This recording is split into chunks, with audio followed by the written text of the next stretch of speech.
Before we get started, I'd like to just tell you a little bit about our opener. Our MC tonight is Joe Bryan. He is a performer up and down the East Coast. He performs in a lot of different clubs and churches up and down the coast. He was recently named one of the finalists in America's Clean Comedy Challenge. So without further ado, please welcome your first comedian, Joe Bryan. Thank you. Keep it going for Cindy, ladies and gentlemen. Keep it going for Cindy. Very nice.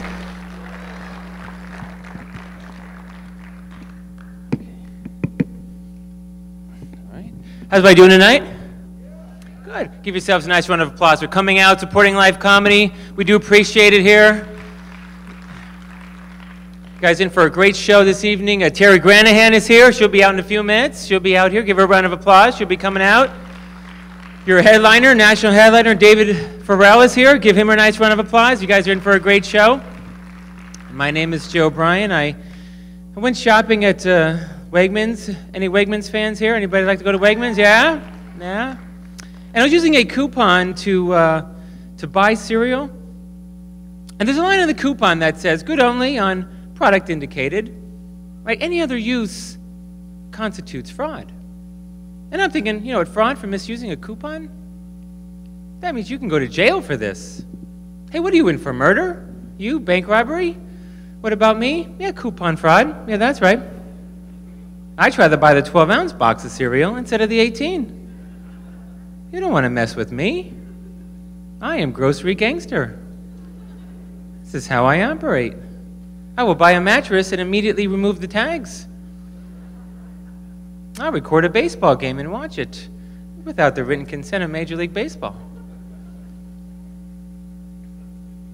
Thank you. I don't do much more. A woman in front of me, her order came to $19.67.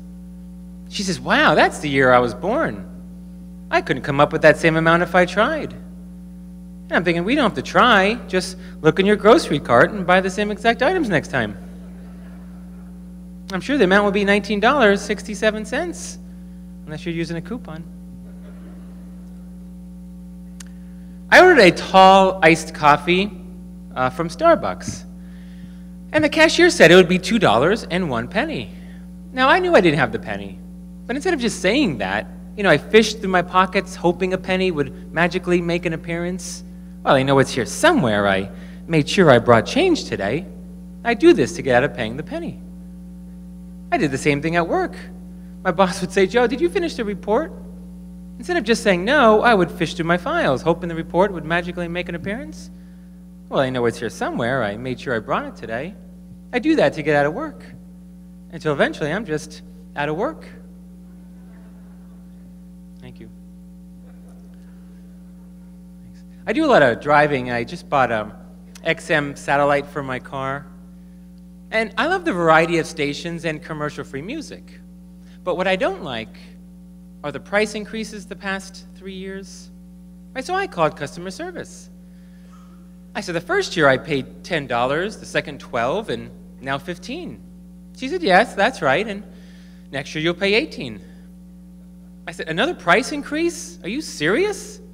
She said, no, we're XM. Don't you know who you called? XM, Sirius, these are two different ones there. And all right, thanks.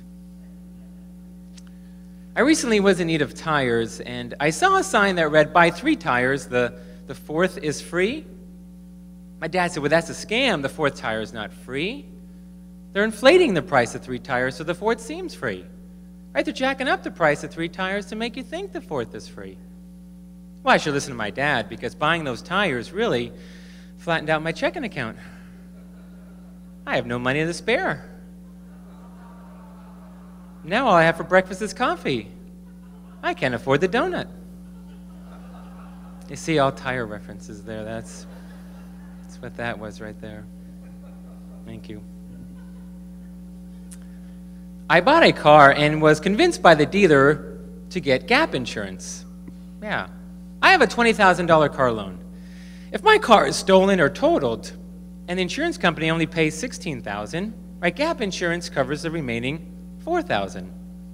Yeah, friends say gap insurance is a waste of money, but I can sleep at night knowing that if my car or my khakis are stolen or get a stain on them, I am covered. Gap insurance there. Oh no.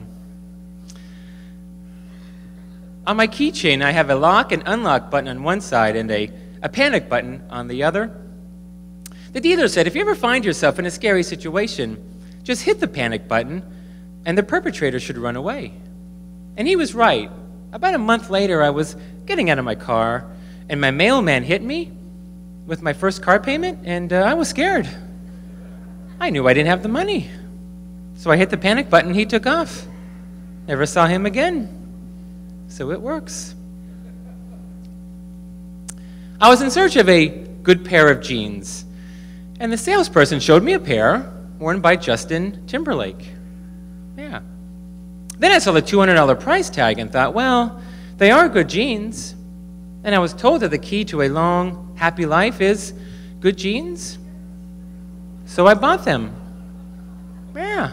Now, not only do I feel younger and healthier than ever, but I'm writing hit singles, starring in movies and dating supermodels. My life is finally in sync. Thank you. When I see a movie I love, I like to tell friends about it. You know, hey, did you see that new movie? Boy, wasn't it great? You know, the plot was unpredictable, the actors were awesome, the length was perfect. All I need is one friend who hates it. And I go, oh, you're right, the movie was horrible. The plot was predictable, the actors were horrendous, and the movie dragged on. Yeah, only losers were like that movie. Only losers, okay. Thank you. I was watching spelling bee contests. Remind me I'm not as smart as I think I am. You know, these kids are spelling words I can't pronounce. What gets me is when the kids are unsure how to spell a word and ask, can you put that in the sentence? Or can I have the language of origin? Hey, Joe, can you spell the word gusioleptic?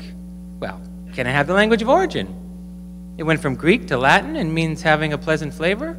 Well, of course I can spell it now. I know its origin and where it was derived from. Right? Gusioleptic, G-E-U-S-I-O-L-E-P-T-I-C. Gusioleptic. I would love to be a national spelling bee judge. Right? The word is asbestos. Well, can you put that in a sentence? Of course I can. Although I did not win the stand-up comedy contest, I did as best as I could. As best as I could, yeah. I went fishing for the first time, and my friend warned me there'd be a lot of private property signs where I was going and to obey them. And he was right. Everywhere I fished, right next to me were private property signs. Right, but I obeyed. Yeah, I left those signs right where they were. I didn't touch one of them. See, I thought the signs were private property, but it was the property that was private property. Yeah.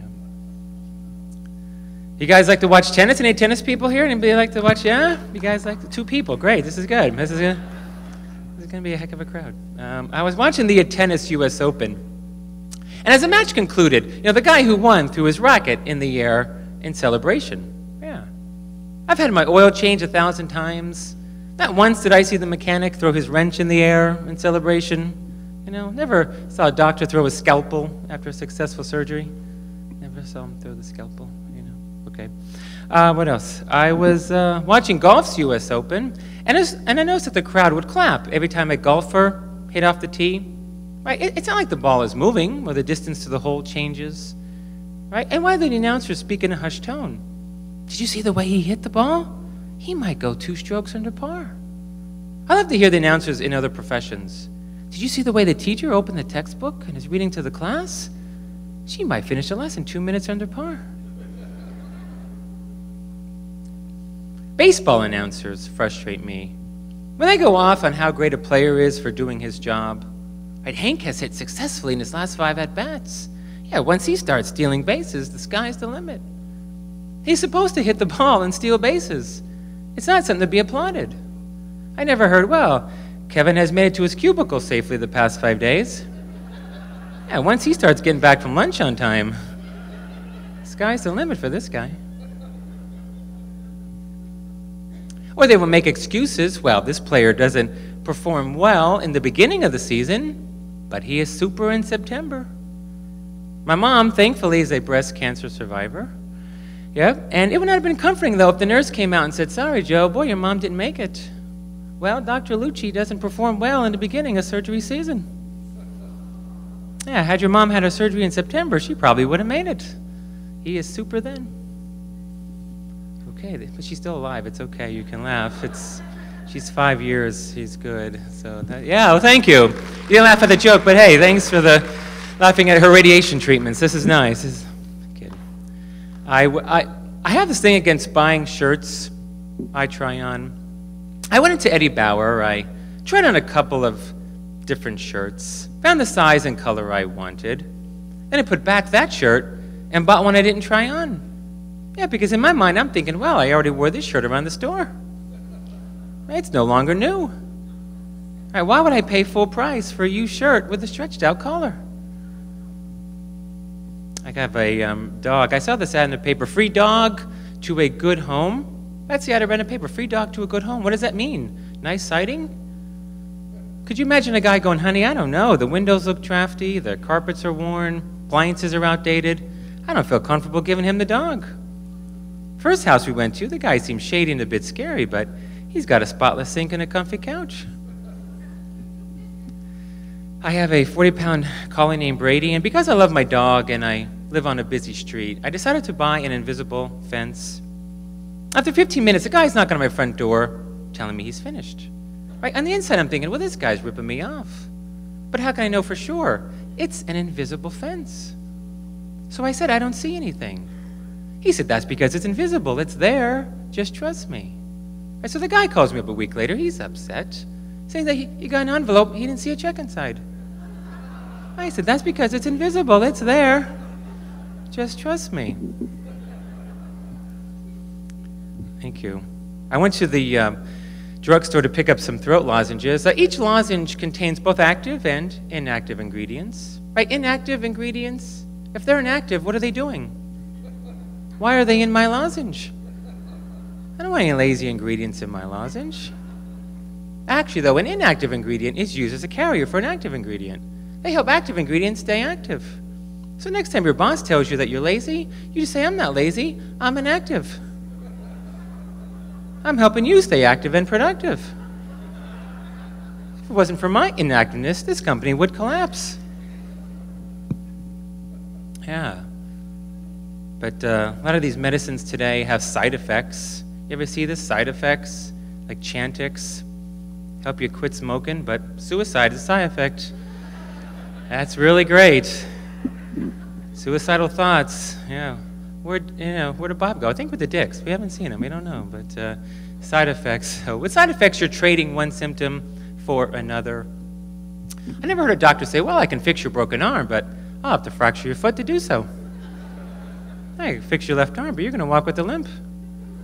My name is Joe Bryan. You guys have been a great crowd. Thank you guys so much. That's my time.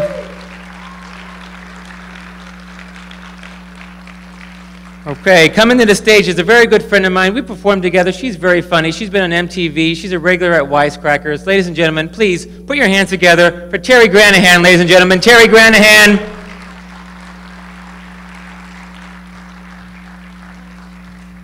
Keep it going for Joe Bryan, everybody.